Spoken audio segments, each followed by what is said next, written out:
name is Astrid Caldas. I am a climate scientist at the Union of Concerned Scientists, and I work with climate change and climate science, and I work with climate adaptation and climate resilience policies and climate impacts on communities on the ground.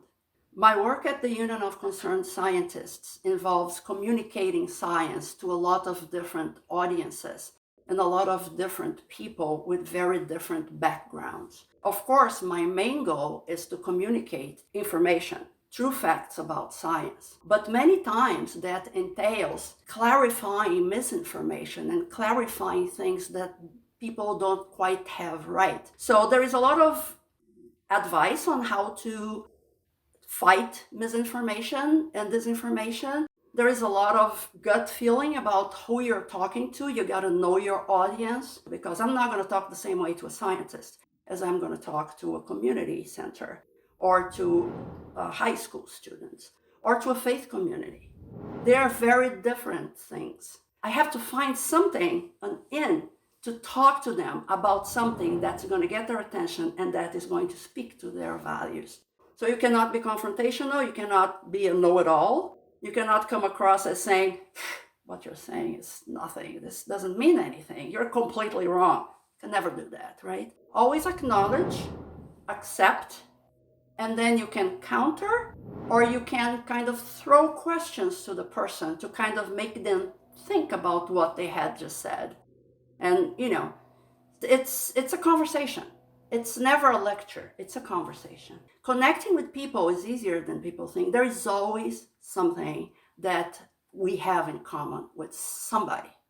I focus a lot on social media and digital media these days because a lot of people just get their information through those channels. The power of repetition in social media is unbelievable. People start seeing one thing 1,000 times, 2,000, 10,000, they start believing it. People tend to look at social media and digital information that is along the lines of what they already believe or what their peers believe. This is what people around me are saying. And so I'm going to look for the news that kind of confirm what I am saying.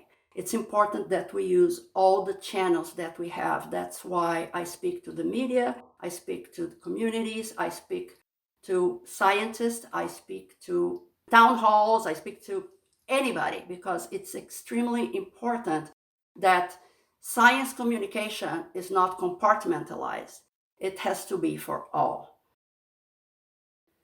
My whole career, I worked as an ecologist. I studied ecology of insects, mainly butterflies and moths. While doing field ecology, field experiments, I started noticing that things were kind of amiss.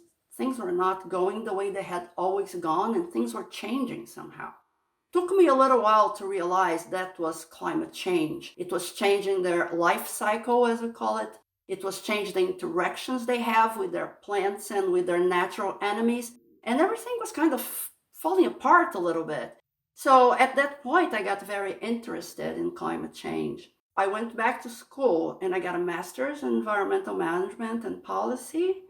And I left academia and I decided to work with climate change, science, and policy. I was a AAAS Science and Technology Policy Fellow in the year 2013, and I was in the executive branch. I work at USAID, working with the Feed the Future program. The training I received when I started my AAAS fellowship was particularly important for me to understand how policymaking works and how government works. The Union of Concerned Scientists, where I work, is mainly focused on federal policy. So to learn during that initial training how the government works, how people can influence what government does, both negatively and positively, and how stakeholders can be part of policymaking and lawmaking. That was really invaluable in my formation. AAAS prides itself in being a voice for science, in being a force for science. And I think that's particularly important to preserve the ethics, the integrity of science in policymaking and in everyday lives of just the common people, just the public, the general public. I think it's a very, very important channel for communicating science and fighting disinformation and misinformation.